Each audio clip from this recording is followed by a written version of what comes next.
Welcome back everyone to Montgomery County's Engage at Home, brought to you by the county's Caregiver Support Program. Today we are in conversation with the Charles E. Smith Life Communities, and our guest is Sydney. Sydney, welcome, and would you please introduce yourself? Yes, thank you so much. Thanks for having me. So my name is Sydney Palinkas. I work for Charles E. Smith Life Communities, formerly the Hebrew Home of Greater Washington, and I work for a program part of Charles E. Smith called the ElderSAFE Center. So we are a program focused on serving older adults in the community that have experienced some form of abuse, neglect, or exploitation. I am a social worker and I'm the full-time community educator for the program. So I go out into the community and train older adults and professionals and community members on this issue and let them know what resources are available. Excellent, and thank you for taking the time today. I know that you have prepared an excellent presentation, so why don't we now transition to that? Wonderful. So I'm going to go ahead and walk you through just a little introduction to the ElderSAFE Center, go over the basics of elder abuse and just some resources out there for families and older adults. So I always like to start off with this definition. We hear the term elder abuse a lot, it's kind of thrown around, but what does it really mean? So this is a definition from the Elder Justice Roadmap Report in 2014. It's one of the most generally used definitions. And as you can see, it's pretty large. So elder abuse encompasses a lot of things. It includes physical abuse, sexual, as well as psychological, neglect, abandonment, and financial exploitation. So it can happen in any setting, in private homes, out in the community, or in facilities like nursing homes or assisted living homes. And the real key here is that it happens in a relationship where there was an expectation of trust, right? So the older adult expected to be able to trust their home health aide, the person selling them insurance, their son-in-law, and then that trust was exploited. So I'm going to go through and kind of break this down a little bit as we go. So unfortunately, elder abuse is very common. It affects about 5 million people every single year in the United States. 1 in 10 older adults will experience abuse. However, only 1 in 23 cases is ever reported. So what we're seeing as service providers and folks serving older adults that have experienced abuse is really only the tip of the iceberg here. There's a lot that's going unreported and a lot of people that are never receiving resources. And I kind of think of that as one of the biggest parts of my role as a community educator, trying to get more reports and more people connected to services and more people connected to safety. So who commits elder abuse? It could be a spouse or a dating partner. It could have been a relationship that has been violent for the entire 50-year marriage, or it could have been, not so violent in the beginning and things have escalated over time. It could be family members, adult children, grandchildren, nieces, nephews, in-laws. Unfortunately, we also see abuse from professionals. So it could be someone in healthcare or someone else that the older adult interacts with. For folks that might not have family or friends in the area, neighbors, unfortunately, can really take advantage of that isolation. Strangers can get involved when we hear about like stranger scams, or they might integrate themselves into an older adult's life and then become this friend person in order to exploit them. So as we talked about in the definition, there's lots of different types of abuse. I like to go through this mostly just to let you know how these all can show up, right? I think, say for physical abuse, we often think of things like hitting or pushing. And while that can absolutely be a form of physical abuse, it could also be taking someone's medication from them, withholding that pain medication, or forcing them to take too much, or physically restraining them. Emotional abuse, even though it's not physical, it still takes a really serious toll on people. So this could be threats, it could be intimidation, Isolation, stopping someone from seeing their other friends or family and really cutting them off from that support. Sexual abuse, while I know it's much harder to think about or talk about with older adults, it definitely does happen, and we've seen it in our program. So this is any sexual act that's non-consensual. So the older adult might not have ever said yes, or they might be actively saying no to what's happening to them, or they may no longer be able to say yes or no. So maybe we have a husband who is still being intimate with his wife when she has very advanced dementia and is really no longer able to consent to what's happening. Financial exploitation is unfortunately a rampant issue, not only from family and friends, but also from strangers, taking benefits, coercing older adults into giving money, having people sign things they don't understand. And often financial exploitation is really behind these other forms of abuse. We also see neglect. So this is when a caregiver, paid or unpaid, is unfortunately not providing the level of care that's needed. And then we have self-neglect, when an older adult is unable or unwilling to provide for themselves. So it could be not managing their hygiene, not keeping the home safe and clean, not making good financial decisions, and then their health and safety is at jeopardy. So these are some warning signs of abuse, neglect, or exploitation. I'm going through all of them now, even though I know that some of them will be a little bit harder for people to notice during COVID. But for caregivers and the older adults that you serve and work with in your family, hopefully you'll be able to notice these if something was going on from a friend or a stranger, a neighbor, or maybe a paid caregiver that comes in. So you want to look for any unexplained injuries, cuts or bruises, or injuries that just don't make a lot of sense, right? They're in places that are strange. They don't really match with the story of what happened. Inconsistencies in medication or prescriptions, right? And so I talked about over or under medicating is a form of physical abuse. So if you're noticing, you're going to renew your mom's pain medication, and it should be time to renew it, but there's a lot left, right? There's way more than there should be left. Maybe, a home health aide who's in the home is not giving mom medication when she should be having it. So there's some inconsistency there. Poor hygiene, weight loss, or dehydration, all signs of neglect or self-neglect. Changes in personality are also, huge signs. So someone might be quiet, more sad, depressed, signs of anxiety, withdrawal. And then I also always want to talk about, grouchiness or that agitation, right? So for some of us, when we are stressed or experiencing trauma or experiencing a really hard time, we do get sad, we get quiet, and we look like that very typical sympathetic victim, right? And for others, we get a little grouchier. We're not so fun to be around. We might snap back at people in our lives, and we get more agitated. So I always encourage folks to look at those signs just the same way they would as if their loved one was crying, right? So that person is asking for help probably just as much as if they were looking sad. Low self-esteem is another big sign. So if the person is saying things to you like, it would be better off if I died, I should just get coronavirus, my family would be better off without me. That language is probably coming from somewhere. So it's good to ask some questions and kind of where they're getting that and why they feel that way. If they're scared of someone in their life, right, they're scared of a neighbor or a friend, or they're really worried about a certain person coming over, that's definitely a big warning sign.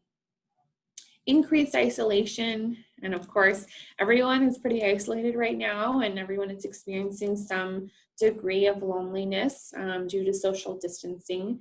But if you notice the person or your loved one is cutting off a lot of people, right? They have a new friend, and suddenly they're cutting off all of their other friends, right? They're really kind of closing in and making their circle smaller and smaller.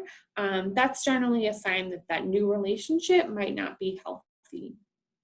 or an increased secretiveness or worry or confusion over finances are all signs that the person might be experiencing financial exploitation, either by a stranger or someone else in their lives. So those are all things that as caregivers you can look for in your loved ones. So unfortunately, most people that are experiencing abuse don't ever disclose it to anyone. Most reports of elder abuse are actually coming from a family member, a friend, a community member, or a professional, not from the older adult themselves. So why would this be the case? Why would they not disclose? One, they might not know this treatment is abusive, right? A lot of us know that, physical abuse, like being hit in the face, would be considered abuse. But when does yelling become abuse, right? A lot of people don't know kind of like where that line crosses, especially when it comes to more emotional or verbal abuse. They might be worried about retaliation. What will this person do if I tell anyone? Often people experience a large amount of shame. This is true for victims of all ages, but especially for elder abuse, especially if it's someone within the family who's hurting them. If someone has a cognitive impairment, they might not be able to express what's happening to them, or they might not be believed when they talk about it. They might not want the abuser to be punished or taken away. This is very true if the person hurting them is a family member, but I've seen it just as common if it's a paid caregiver. Someone might say, oh, I don't want her to get fired. I wouldn't want her to lose her job. And then that keeps them from disclosing what's happening. Or they might just not know where or who to report to, which is why I try to do all of these educational programs. So some ways you, as a family member, community member, or caregiver can help reduce those barriers to disclosure. First off, ask questions, right? If you're concerned about someone, there's some things don't seem right, open up that conversation. In the next slide, I'll go over what some of those questions can look like. But ask questions, and the person might say, I'm fine for weeks until they finally feel comfortable enough to let you know what's happening. And when they do open up, listen and believe them, right? Especially if you are someone's family member, their trusted caregiver. If you don't believe them, they probably are not going to tell anyone else because they don't think that anyone else is going to believe them. You want to be non-judgmental, right? So don't judge any of the actions that they took, whether it took them years to let you know that this is happening, whether or not you think the abuser really seems like a nice guy and you can't imagine this would happen. Kind of keep that to yourself because those are all things that are going to stop the conversation and stop the person from sharing with you. Validate their feelings and how hard it must be to come forward and how none of this is ever their fault. And let them make sure you're talking in a safe and private space, right? You want to make sure that you're talking when no one else is around. And this can be a little bit harder now that things are probably going to be over the phone with some people, but just make sure as much as possible that that person is alone. And let them know that there are resources out there and there are options for them. So these are just some ways to start a conversation, right? I always say it's not going to get you anywhere if you ask your loved one, are you experiencing elder abuse, right? No one's going to say yes to that. So you might just, ask open-ended questions, right? How are things going with your new home health aide? Does she do anything that you don't like or that makes you uncomfortable? And that question can mean a lot of things, right? So you might ask this to your mom and she might say, yeah, she talks on the phone and it's really loud and she leaves her shoes on. And sometimes she does this weird thing in the shower, right? And that's a lot. All those are important to mom and one you really want to hone in on, right? And ask some more questions. But this is kind of a safer way to ask that question. Especially if we're talking about sexual abuse, which is very hard for people to disclose and talk about. If someone has a new person in their life and Like I talked about before, it seems like maybe they're cutting off other friends or other family, or maybe starting to give money to this new friend. Just ask about them. Tell me more about them. You know, how did you meet them? What do they, look like? What do they do? Why do they need this money? Just open up the conversation in a non-judgmental way. In terms of scams, even from stranger scams, people really still are very hesitant to report, very hesitant to disclose that they've experienced a scam. Most of the time I hear that people are worried their family will think they were stupid, that they shouldn't have fallen for it. So just be honest, right? We're all getting these scam calls. They're very smart. So just open up that conversation again. I saw on the news, there's been an increase in scams lately. Have you noticed that on your phone or when you use the computer? Have you been getting any of those? And just talk about what those scams look like, and that it's okay. If the person you're caring for accidentally clicked on something or accidentally talked to someone, because maybe this time they only lost $25, but next time they might lose thousands. And you want to make sure that you have that open line of communication, especially if things were to get worse. So reporting elder abuse goes to Adult Protective Services. So this is the county agency that works to protect vulnerable adults in the community. We work very closely with them, and they connect adults and their families and caregivers to county and community resources and services like ElderSAFE. If you're ever making a report to Adult Protective Services, that report can remain confidential. So for instance, if I was concerned about my neighbor, that my neighbor might be being abused, I wouldn't have to let them know that my name was Sydney Palinkas and I work for ElderSAFE. I could just remain totally confidential. If I did decide to let them know my name, they're never going to go over to my neighbor and say, oh, hey, Sydney called on you and she's worried about you. They're going to always make that confidential and anonymous. So this is the number here from Montgomery County. It's a 24/7 hotline for folks to call, get resources, and make reports on elder abuse or abuse of other vulnerable adults. So I've mentioned my program a couple times here.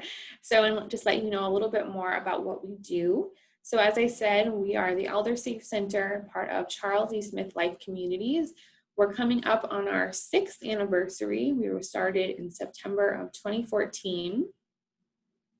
So we have a language accessible helpline for folks to call. It's Monday through Friday, 9 a.m. to 5 p.m. We have the number here. So that's open to community members, older adults, caregivers, and professionals. We also are able to offer temporary safe shelter on our campus. So for people that know our campus, we have the nursing home as well as independent living buildings. So for an older adult that might be experiencing abuse or neglect, exploitation, and needs to leave their home temporarily in order to find safety, we can house them on our campus, either in a private nursing home room or in a private apartment in that setting, just depending on their level of independence or what kind of care they need. We also do a good amount of community education, which is my role, as I talked about, and then advocacy in the community, not only for our clients, but for system change to make sure older adults and their families are able to live safe and healthy lives. So this is our information if you ever want to reach out to us. As you can see here, I'm the community educator for the program, and we have our director, Tova Kasdan, as well as our program manager, Carrie-Ann Alvar. So with that, thank you so much. Sydney, that was a terrific presentation, and I know the work that you're doing in the community is very valuable, and I also know that it's working with people at their most vulnerable.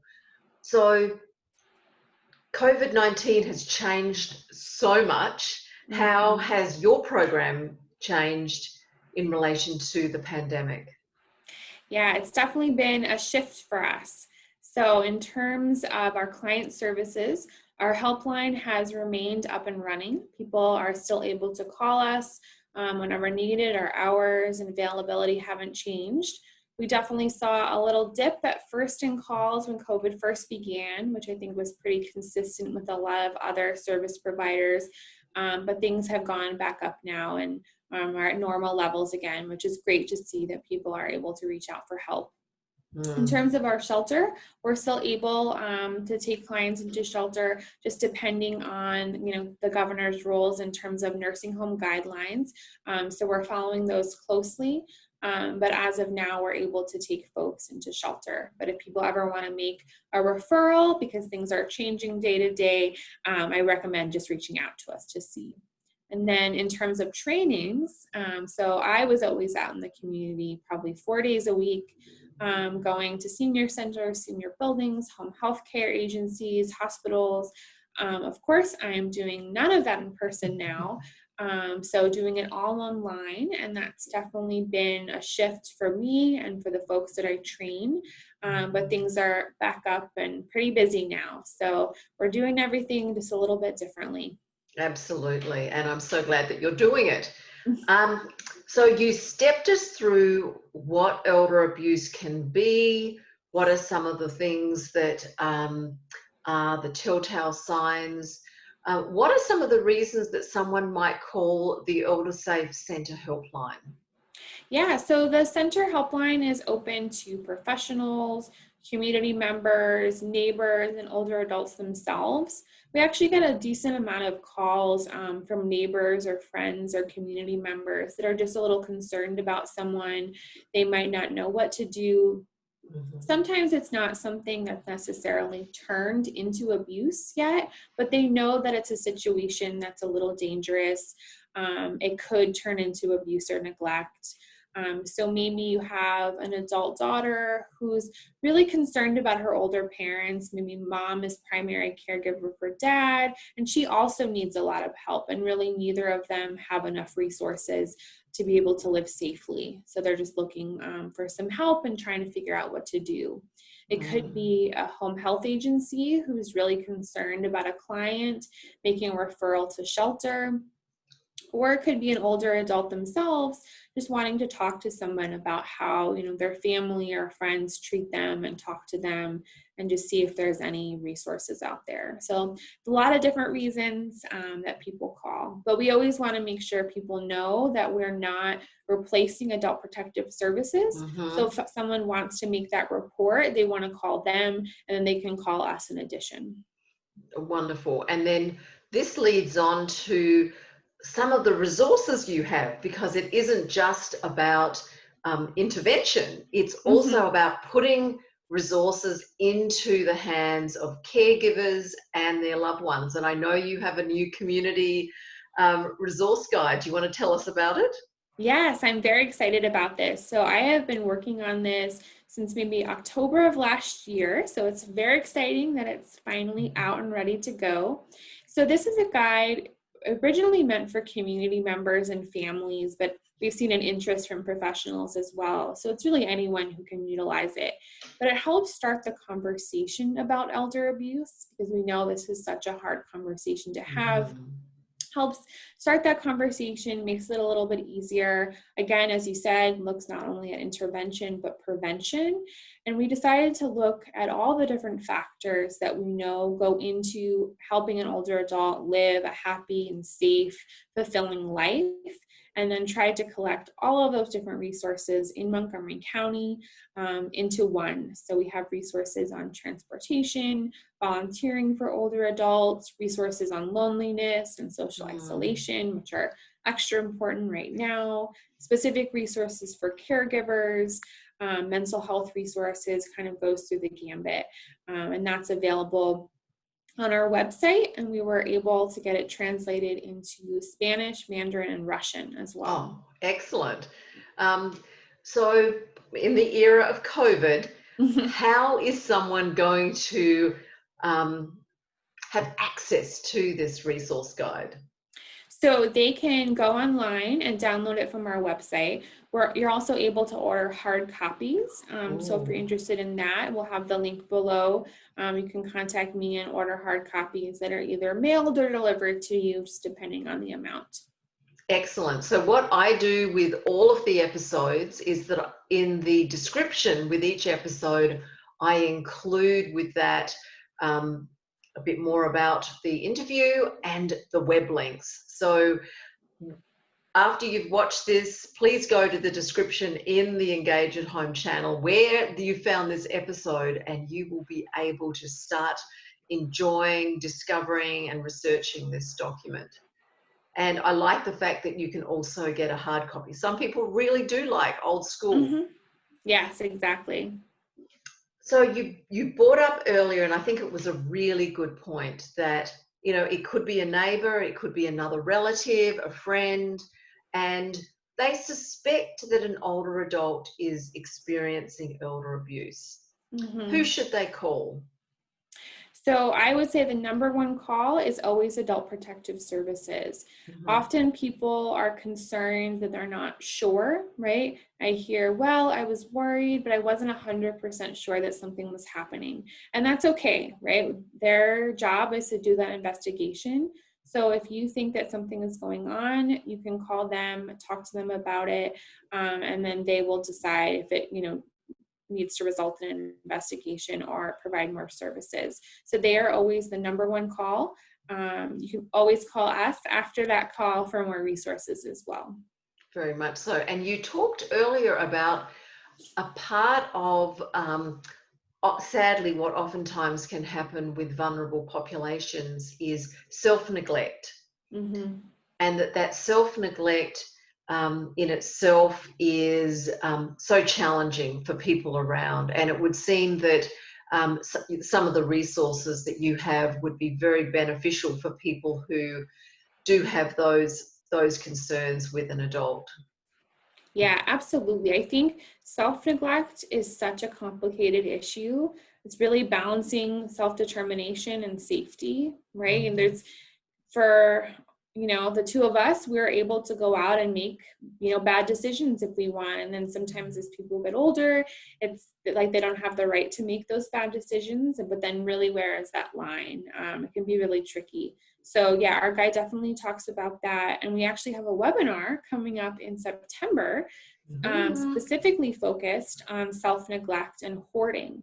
How to have those conversations, and really what treatment and resources look like for folks. So I'll put that in the description as well. Thank you. I really appreciate it. And we will put all of this information on the Engage at Home site. So we've got to the end of our interview. Let's have a recap. So if there is a serious concern, who should people call? People should call Adult Protective Services, and the Montgomery County number is 240-777-3000. Excellent. And being a county employee, I can say that is also part of our Aging and Disability Services. And that team is an amazing team. Mm-hmm. There's Adult Protective Services, but there's also a whole lot of layered approaches of resources. Mm-hmm. So that takes us back to your resource guide. It seems that is going to be a place particularly maybe for families and friends. Yes, exactly. So if people are looking for more resources in terms of prevention, resources for family or for older adult that they serve or work with, definitely look for the resource guide. You can also call our helpline as well. So the helpline sounds really useful too. Could you remind folk of what the number of your helpline is? Yes, so our helpline, which is Monday through Friday, 9 a.m. to 5 p.m., is 301-816-5099. Excellent, thank you. So let's finish off and just remind people about the webinar. It sounds like a great opportunity. It's free. Yes, it is free. It will offer 1.5 social work CEUs as well. Good, so it's open for the general public, it's open to professionals, and this is one of the cool things about doing things virtually now. Mm-hmm. People can actually participate in more learning in environments that oftentimes are going to really expose them to more thinking and more ideas. Yes, we're excited for it. We have some wonderful experts from Adult Protective Services as well as other folks in the county that will be on that. So I will send you all that information so all the viewers can include that or see that in the link below. Excellent. So Sydney, I want to thank you again for being our guest today.